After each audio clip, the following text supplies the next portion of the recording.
Good morning, my miracle friends. So here's another line from A Course in Miracles text, chapter 1. Darkness is lack of light, as sin is lack of love.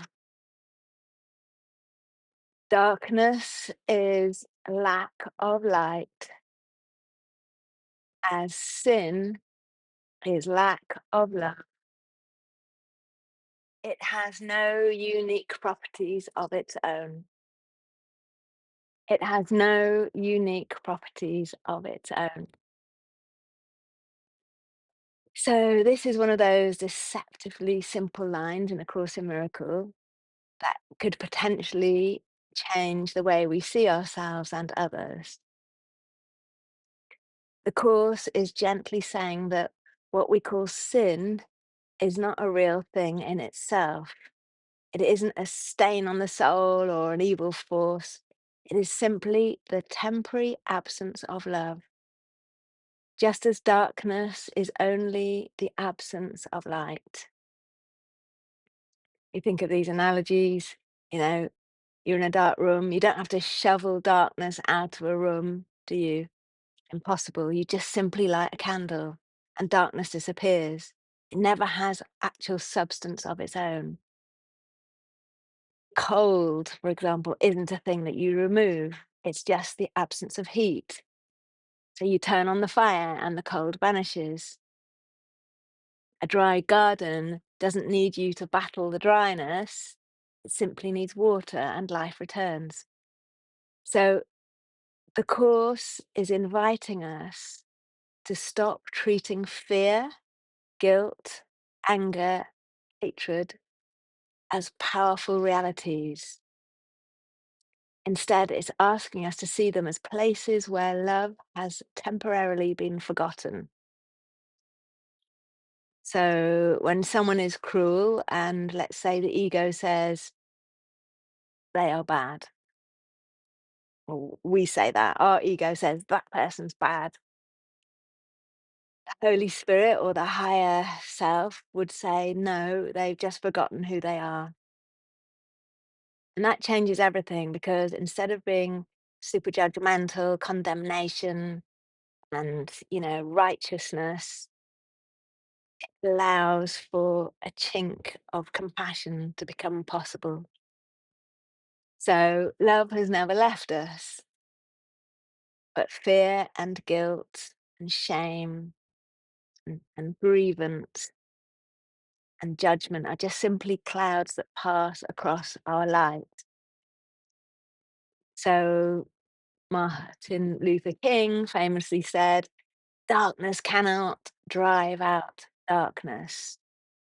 Only light can do that. Hate cannot drive out hate. Only love can do that.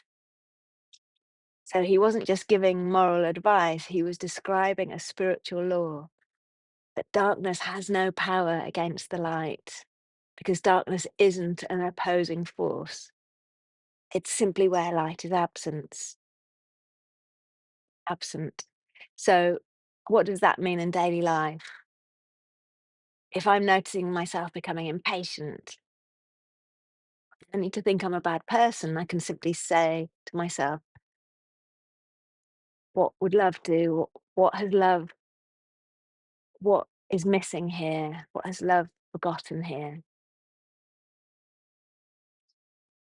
What pain or fear is covering that other person's light? Now, it's hard. I know it's hard when we just want to just lay into someone for being idiots.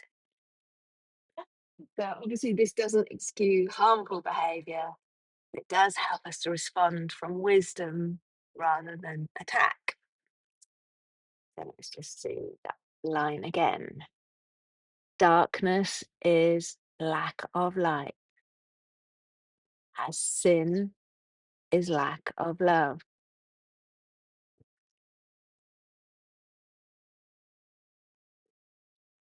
So the Course is saying that this is who you are.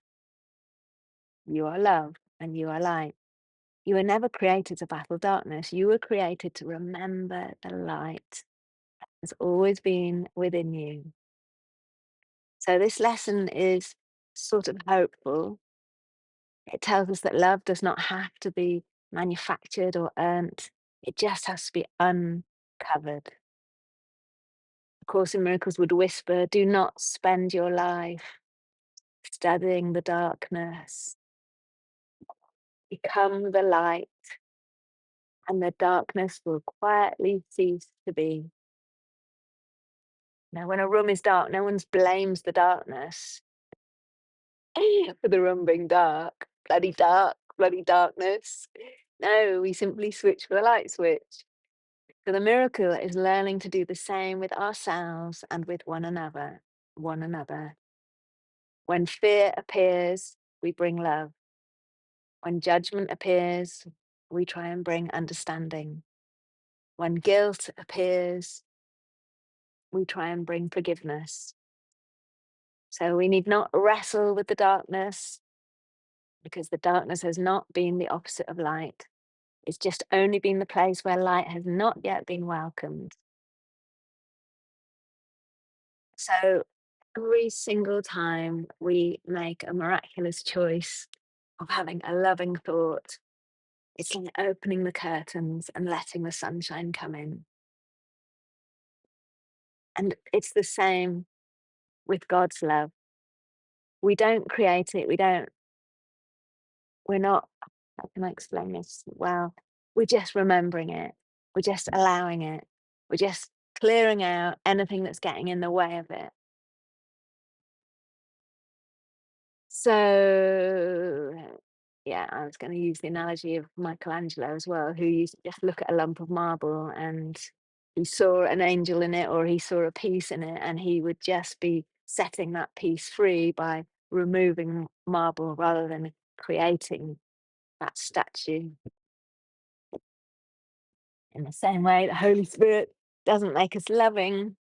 The Holy Spirit just helps us gently remove our fears, our hiding them, and we're back to our true nature, of quiet joy, the greater truth. And nothing was ever really lost. It's only ever temporarily hidden. Beloved divine and perfect day, or it exists, full of love, full of light. Thank you for guiding me and everyone concerned through this. Love before us, love behind us, love to the left of us, love to the right of us, love above us, love below us, love expressed through us, love emanate from us, touching everyone and everything in the form and the formless. Where would love have me go today? What would love have me do today? What would love have me say? And to who? Tomorrow.